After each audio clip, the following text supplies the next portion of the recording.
오늘은 신명기 강해 벌써 27번째 시간입니다. 약자를 대할 때 어떻게 해야 할 것인가에 대한 말씀을 함께 나누겠습니다.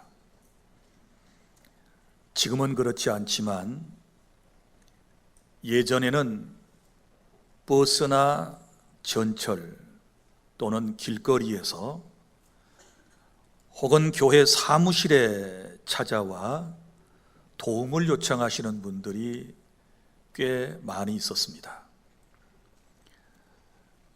특히 저희 사무실에 찾아오신 분들 경우를 보면 어떤 분은 육체적으로 멀쩡하게 보인 분들이 있었고, 또 혹은 어떤 분은 측은한 사람이 있었습니다.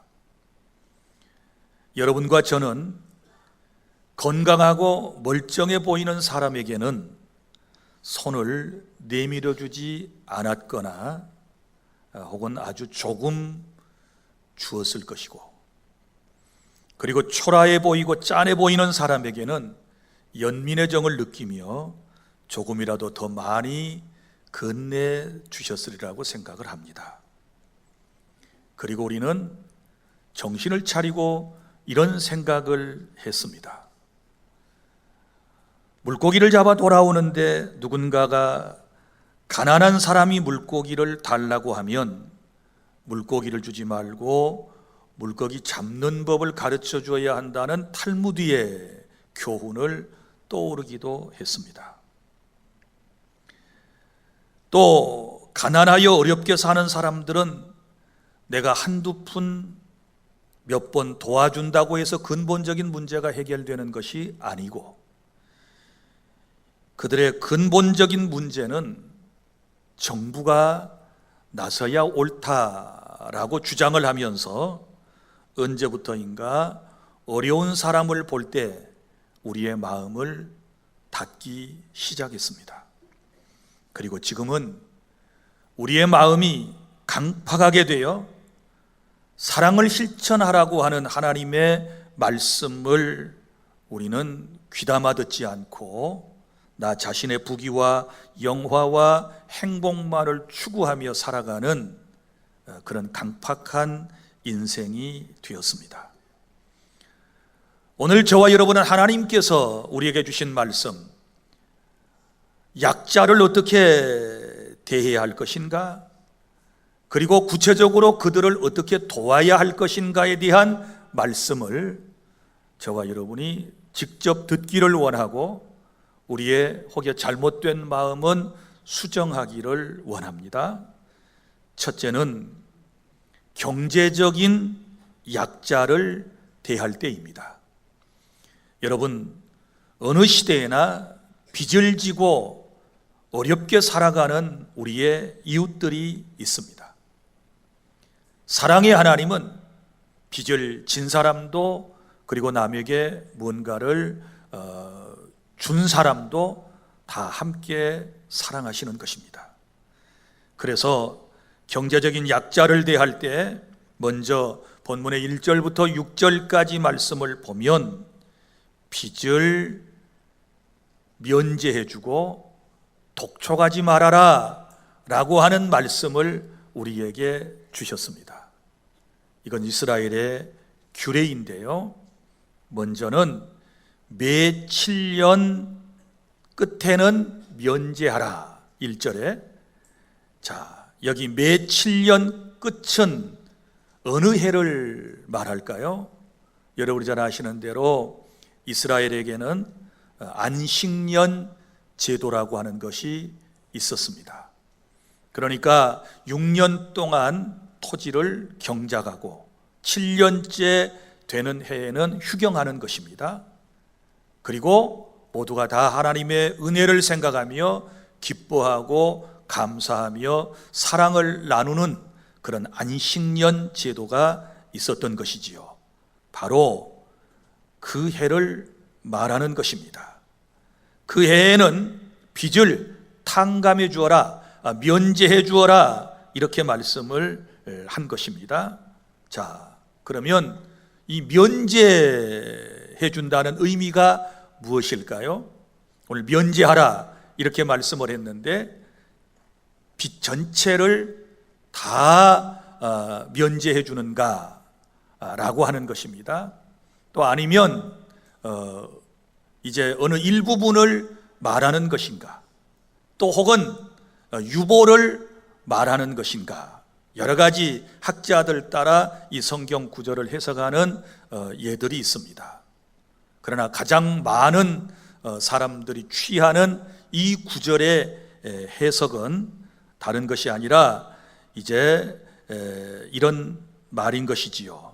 자, 여기 면제하라 라고 하는 이 의미는 무슨 얘기인고 하면 빚을 완전히 탕감한다 라고 하는 말이라기보다는 안식년 동안에는 채무를 동결해 주심으로써 하나님께서 주시는 안식년의 기쁨을 생활에서 함께 누리게 하시고, 동시에 안식년이 끝나면 다시 힘써 일함으로 채무를 정리하라고 하는 말씀으로 받는 것입니다.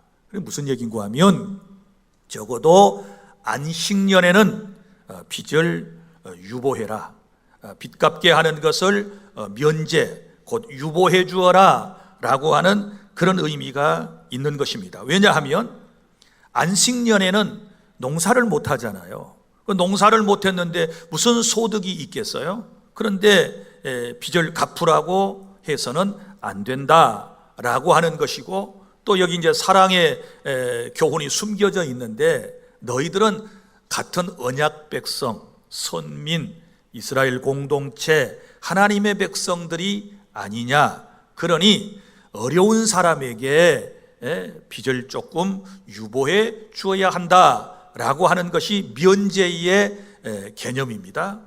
그리고 또 여기 독촉하지 말아라 라고 하는 말씀이 나오죠. 독촉하지 말라라고 하는 것은 채권자가 독촉을 하게 되면 채무자가 어떻게 될까요? 안식년에도 편히 쉬지 못하고 돈을 갚기 위해서 일을 하게 된단 말이에요. 그러면 안식년 제도를 범하게 되는 것이고, 또 근심과 걱정에 빠지게 되기 때문에 빚을 독촉하지 말아라 이렇게 말씀을 해요. 이것은 인간을 배려하시는, 경제적 약자를 배려하시는 하나님의 말씀이라고 하는 사실을 우리가 올바로 깨달을 수 있기를 바랍니다. 그런데 오늘 본문에 보면 왜 빚을 면제 혹은 유보해주고 독촉하지 말아야 하는가에 대하여 2절 하반절에 이렇게 말씀을 합니다. 이는 여호와를 위하여 면제를 선포하였습니다. 이렇게 말씀을 했습니다. 우리 한글 성경으로는 좀 문구가 매끄럽지 못한 부분이 있습니다. 자, 사람을 위해서가 아니라 이는 여호와를 위하여 면제를 선포하였다라고 하는 이 위하여라고 하는 말이 어떤 의미일까요? 자, 이런 의미가 있습니다.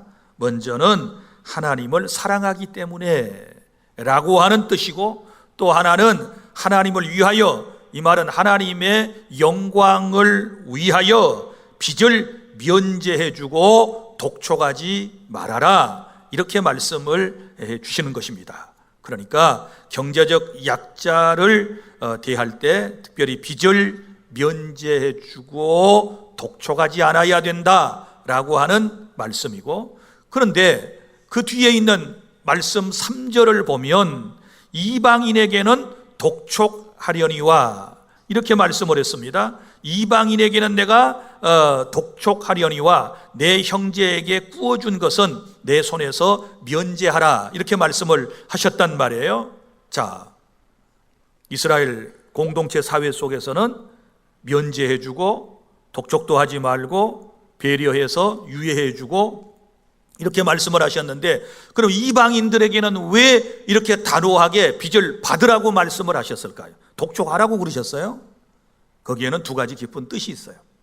먼저는 이런 거지요. 이방인들은 안식년을 지키지 않습니다. 그러면 안식년에도 뭐 했다는 얘기예요? 농사를 했다는 거거든요. 그 농사를 했으면 소득이 있을 거 아니겠어요? 그러면 빚을 뭐예요? 갚아야 되는 거예요. 그래서 이방 사람들은 빚을 갚도록 독촉을 하여라. 왜? 수입이 있기 때문에. 그리고 또 하나는 아주 중요한 의미가 있는데, 이방인들도 이 모습을 보고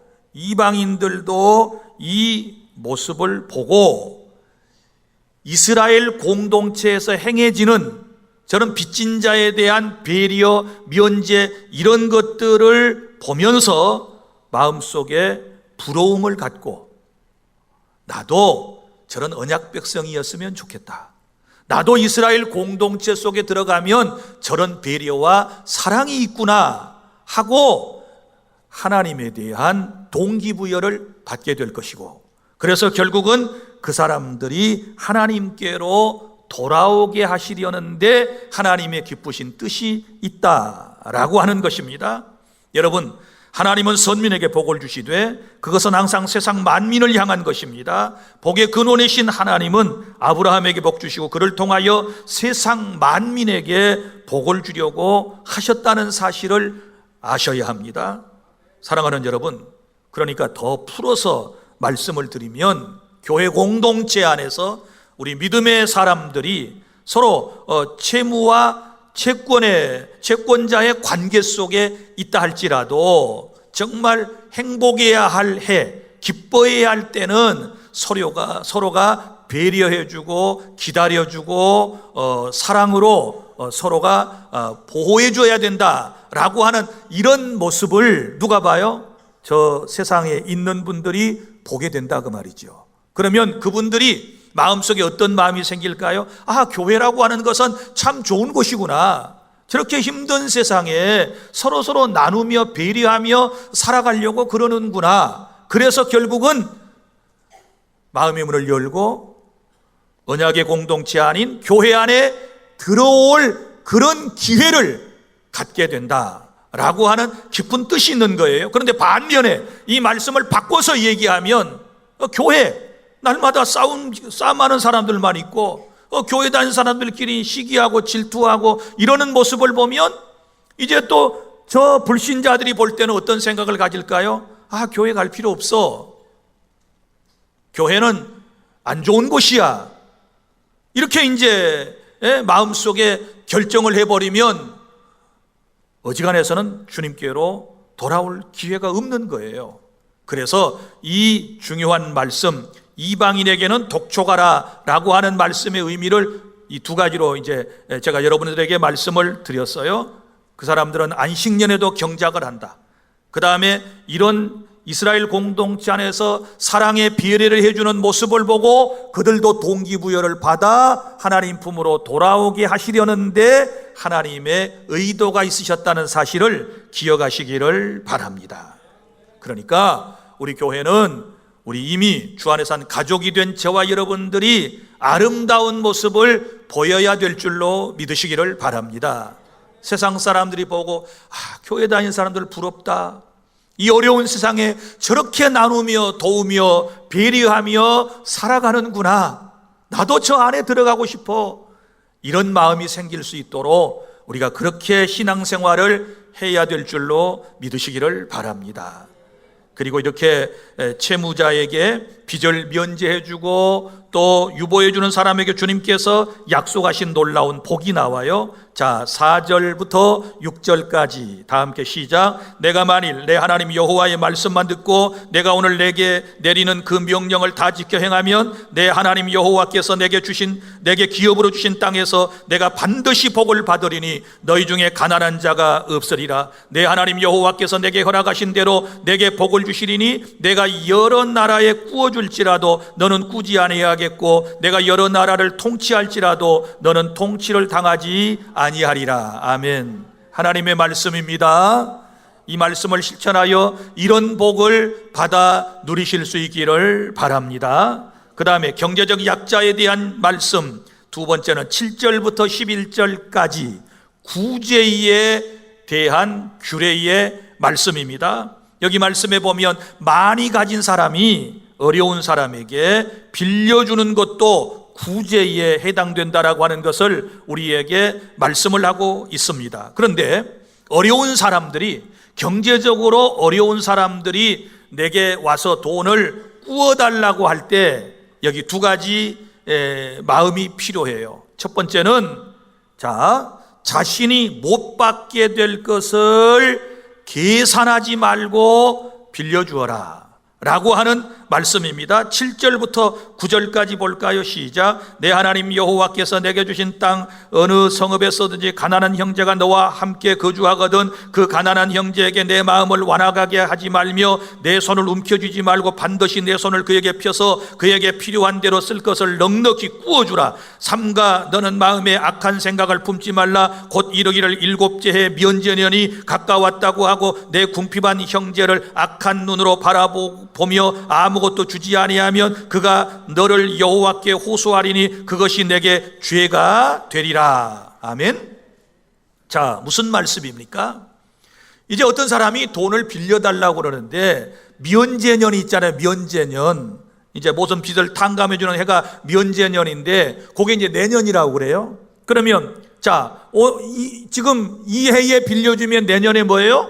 못 받을 거를 생각하고 안 빌려준다, 이런 거거든요. 그러니까 못 받게 될 것을 계산하고 빌려주지 않는 것은 죄가 된다. 무슨 얘기인가 하면 내가 저 사람 돈 빌려줘 봐야 갚을 능력이 없어, 이렇게 계산을 하고 빌려주지 않는 경우가 있잖아요. 그것도 성경에서는 금하고 있다. 이건 하나님의 사랑의 정신에서부터 나오게 되는 거예요. 그래서 이제 여기 말씀을 보면 10절부터 11절까지 꾸는 사람의 어려움을 헤아려서 인색해서는 안 된다, 내 손을 쥐지 말고 펴라고 하는 말씀이 나와요. 자, 10절 11절 시작. 너는 반드시 그에게 줄 것이요 줄 때는 아끼는 마음을 품지 말 것이니라. 이로 말미암아 내 하나님 여호와께서 내가 하는 모든 일과 내 손이 닿는 모든 일에 내게 복을 주시리라. 땅에는 언제든지 가난한 자가 그치지 아니하겠으므로 내가 내게 명령하여 이르노니 너는 반드시 내 땅 안에서 내 형제 중 곤란한 자와 궁핍한 자에게 내 손을 모할지니라, 펼지니라. 그러니까 도와줘야 된다라고 하는 말씀이에요. 그리고 그렇게 했을 때 하나님께서 놀라운 복을 약속해 주셨지요. 내 하나님 여호와께서 내가 하는 모든 일과 내 손이 닿는 모든 일에 내게 복을 주시리라. 할렐루야. 하나님의 말씀입니다. 본문의 말씀을 다시 정리합니다. 이 말씀은 하나님의 사랑을 실천해야 된다라고 하는 말씀이고, 한 교회 공동체 안에서 서로 돕고 보살피며 살아가야 한다라고 하는 메시지인 것입니다. 여러분, 우리 중에 빚을 져서 가난한 이웃들을 우리는 잘 보살필 줄 알고 배려해야 된다라고 하는 것을 알아야 하는 것입니다. 그리고 또 어려울 때 빌려간 사람은, 돈을 빌려간 사람은 속히 회복이 되면 갚아야 돼요. 그것이 또한 사랑의 실천인 것입니다. 어려울 때 나에게 호의를 베풀어서 돈을 빌려주었는데, 구워주었는데 내가 충분히 갚을 수 있는 능력이 있고 그렇게 회복됐는데도 불구하고 자기는 잘 먹고 잘 살면서 누리면서 돈을 갚지 않는다? 이거는 성경에서 철저히 금하고 있는 것입니다. 그래서 이런 말이 있지 않습니까? 자, 빚을 진 사람이 자기는 잘 먹고 잘 살면서도 남의 돈을 일부러 빌려온 돈을 갚지 않는 사람은 돈을 구워주지 않은 사람보다 훨씬 더 악한 사람이다. 깨달을 수 있기를 바랍니다. 빚을 졌으면 반드시 회복한 후에는 뭐 해야 돼요? 갚아야 한다라고 하는 하나님의 명령을 우리는 깨달아야 될 줄로 믿습니다. 그러나 누군가가 우리 형제자매 가운데 지금 빚져가지고 어려운 사람이 있으면 내 형편이 되었을 때는 넉넉하게 그 사람을 도와줘야 된다. 그 사람에게 빚을 이제 줄 수도 있다라고 하는 것을 우리에게 말씀하시는 것은 모두가 다 하나님의 사랑 정신에서부터 나오는 경제적 약자에 대한 배려의 말씀이라고 하는 사실을 여러분이 기억하시기를 바랍니다. 둘째, 12절부터 18절까지 말씀, 이제는 신분적 약자에 대한 말씀입니다. 이 사회에는, 우리 교회 공동체 안에는 경제적인 약자만 있는 것이 아니라 신분적 약자도 있다라고 하는 것이지요. 그래서 신분이 낮은 사람을 대할 때, 제 표현이 올바른지 모르겠어요. 지금은 신분의 높고 낮음이 없는데, 이제 성경이 기록될 이때 당시에는 반드시 주인이 있고 종이 있는 그런 시대였고, 신약 성경도 로마 시대의 그 배경을 하고 있기 때문에 주종 간의 관계가 성경에도 분명하게 되어 있어요. 그대로부터 주인이 있고 종이 있었다라고 하는 것을 전제로 하고 이 말씀을 들어야 할 것입니다. 그래서 먼저 신분이 낮은 사람을 대할 때 어떻게 할 것인가, 12절부터 15절까지 말씀입니다. 자, 시작. 내 동족 히브리 남자나 히브리 여자가 내게 팔렸다 하자. 만일 6해 동안 너를 섬겼거든 7째 해에 너는 그를 놓아 자유롭게 할 것이요,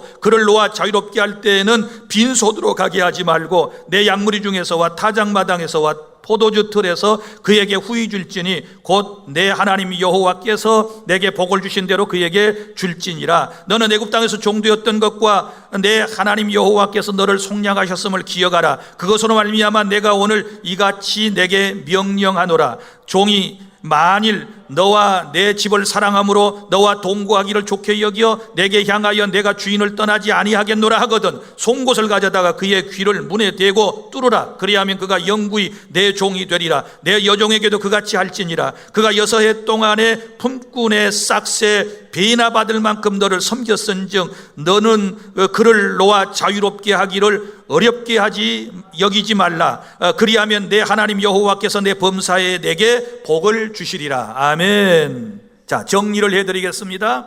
극단적으로 가난의 경우에 자의적으로 노예가 되는 경우가 있었습니다. 무슨 얘기인가 하면, 자, 삶이 너무나도 어려워서 누구에겐가 빚을 졌는데 내가 그 빚을 갚지 못하게 되었을 때는 자신이 채권자의 종이 되어서 그 빚을 몸으로 노동으로 갚아내는 것입니다. 그런데 안타까운 것은 오늘 말씀해 보면 같은 히브리 동족으로서 노예가 되는 것인데, 자, 성경은 뭐라고 얘기하는가 하면 그들이 6년 동안 종살이를 하여 어느 채권자의 집에 가서 이제 일을 했으면 7년째 되는 해는 어떻게 해야 돼요? 반드시 자유를 줘야 돼요. 집으로 돌아가게 해야 돼요.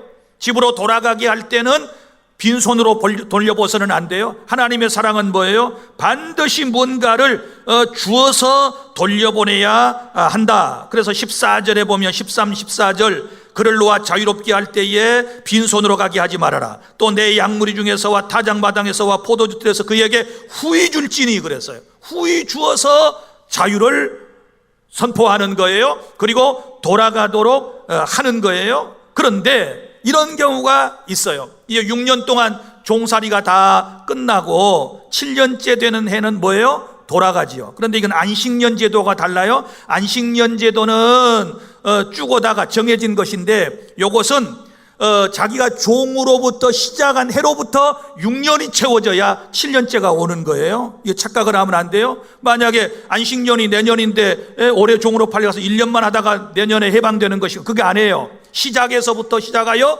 만 6년이에요. 만 6년. 그때가 되면 반드시 돌려보내는 거예요. 그런데 이런 경우가 있어요.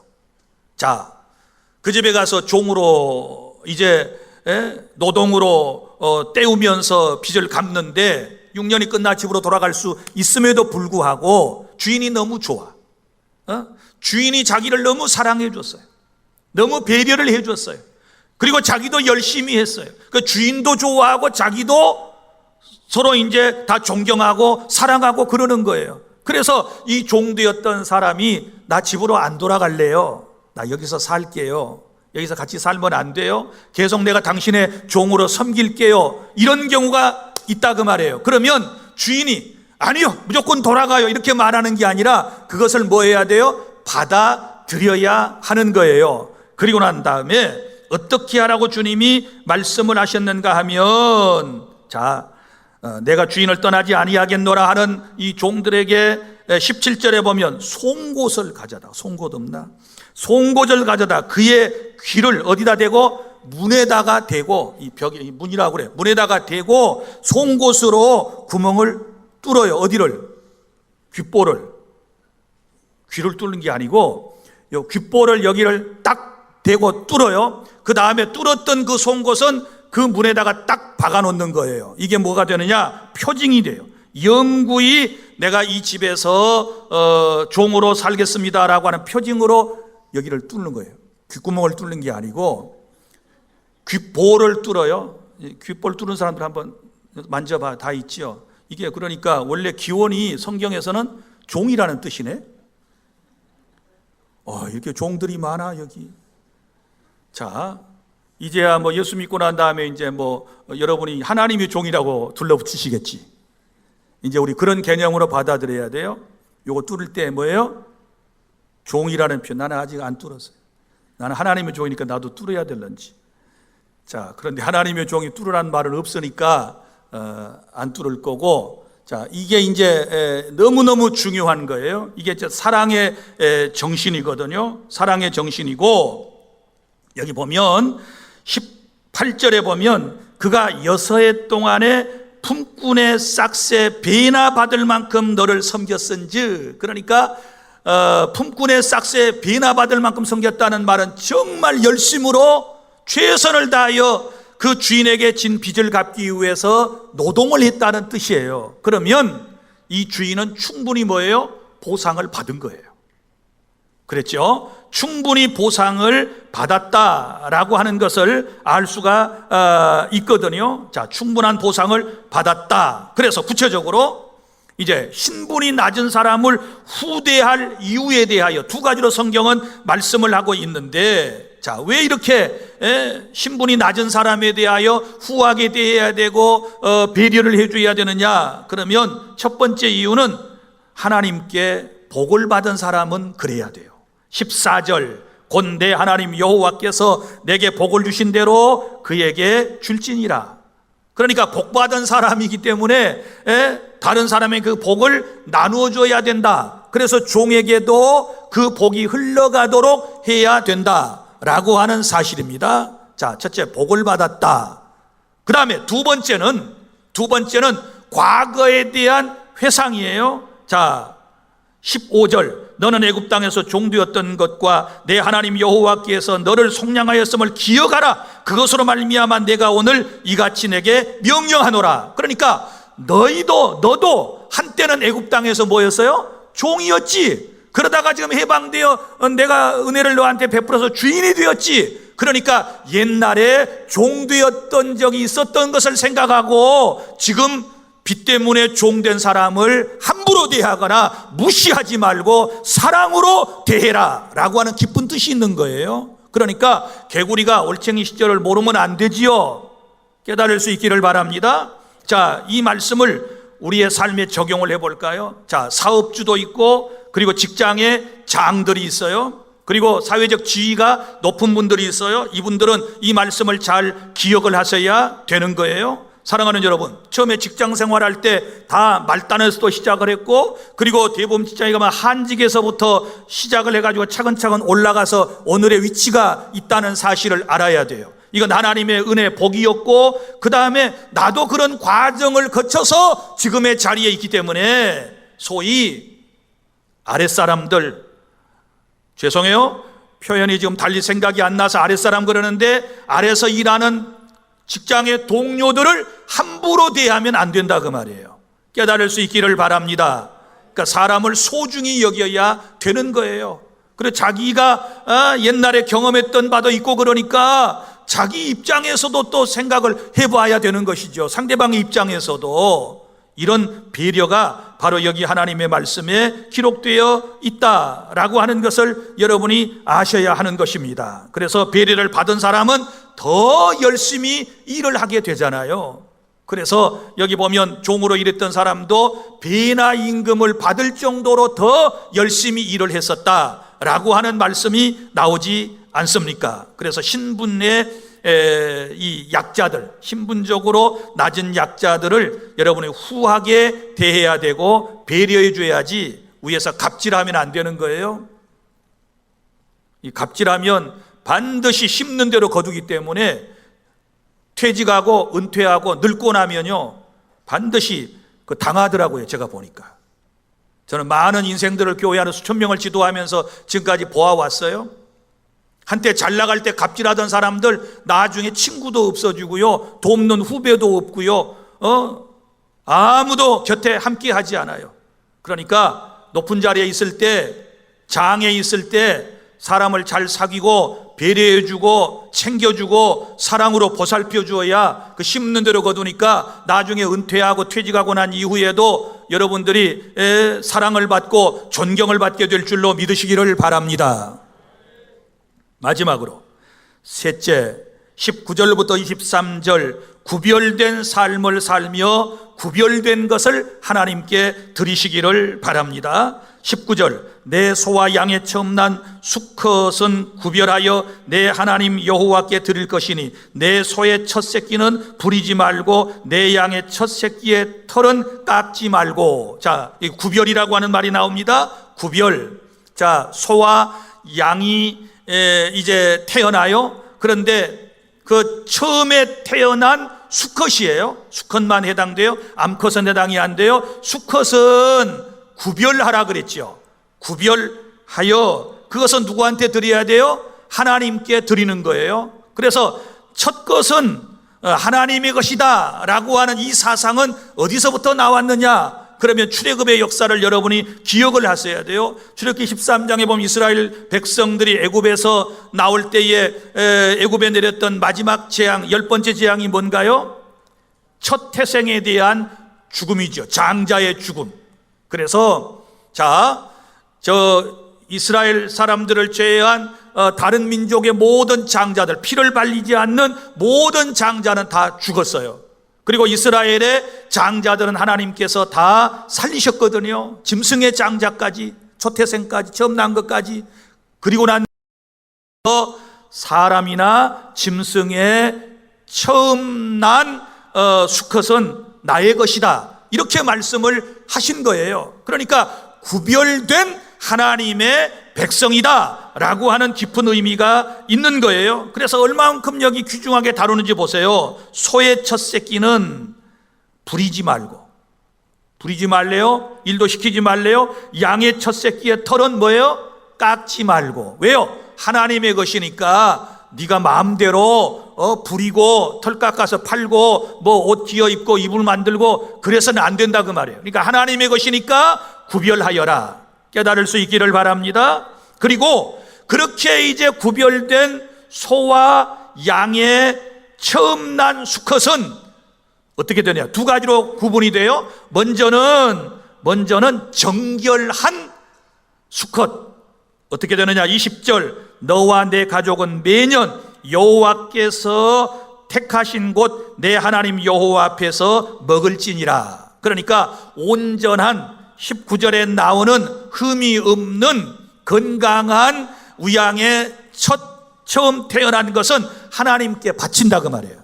하나님께 드리는 것입니다. 드리고 난 다음에 어디다 드려요? 성전에다 드리고 누가 먹어요? 제사장이 먹어요. 여기까지예요. 자, 그런데 처음 난 수컷이라 할지라도 온전하지 못한 게 있어요. 그렇죠? 자, 그 뒤에 나옵니다. 그러나 21절 그 짐승이 흠이 있어서 절거나 눈이 멀었거나 무슨 흠이 있으면 내 하나님 여호와께 잡아 드리지 못할지니, 이랬단 말이에요. 그러면 이 처음 난, 지금 여기 흠이 있는, 절거나 눈이 멀었는데도 불구하고 이 짐승은 누구의 것이에요? 첫 것은 첫 것이니까 하나님의 것인 거예요. 하나님의 것인 거예요. 온전한 것도 하나님의 것이고 조금 부족하고 연약한 것도 하나님의 것이에요. 그래서 온전한 것은 하나님께 드리고 조금 부족한 것은 어떻게 하느냐? 성전으로 드릴 수가 없어요. 그럼 어떻게 합니까? 여기 내 성중에서 먹되.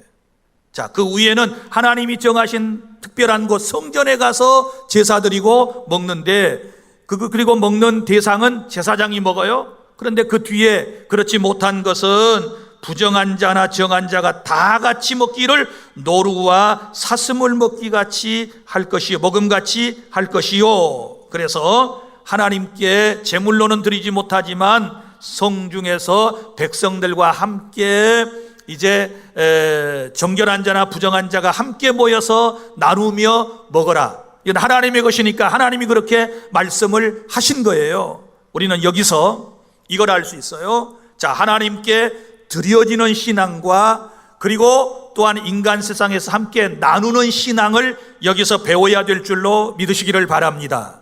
균형 잡힌 신앙생활은 이 두 가지가 잘 돼야 돼요. 하나님을 위하여, 그 다음에 인간을 위하여, 이웃을 위하여 우리가 사랑을 베풀어야 될 줄로 믿으시기를 바랍니다. 하나님을 잘 섬기면 우리의 이웃들도 사랑하고 섬겨야 될 줄로 믿으시기를 바랍니다. 그리고 하나님께는 최상의 것을 다해서 구별하여 드려야 한다라고 하는 사실을 여러분이 믿으시기를 바랍니다. 이제 말씀을 뵙습니다. 사랑하는 여러분, 이제 오늘 주신 말씀을 통하여 우리가 사회생활을 할 때 교회 공동체 생활 안에서 특별히 여러 약자를 대할 수 있습니다. 먼저는 경제적인 약자를 대할 때 어떻게 해야 될까요? 충분히 도와주고 그를 이해하고 배려해 주어라 라고 하는 말씀과, 그리고 또한 신분적인 약자를 만났을 때에도 그를 무시하거나 멸시하지 말고 그도 사랑하고 보살펴 주어야 한다라고 하는 소중한 말씀을 우리가 듣게 되었습니다. 이제